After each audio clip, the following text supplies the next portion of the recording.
The activity bar here in the upper right hand corner is relatively new to 3D Coat in 4.9 as a beta tool.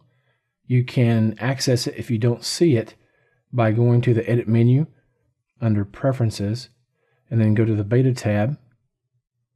Then make sure to check Show Activity Bar top right.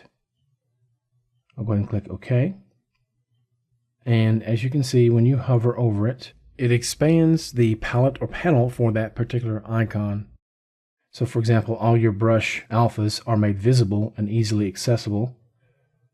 Likewise for your brush settings, strips, also your stencils, shaders, and then models palette as well as presets. And that's a quick look at using your activity bar. It just makes all of your assets that may be tucked away very easily accessible. Thank you for watching. We'll see you next time.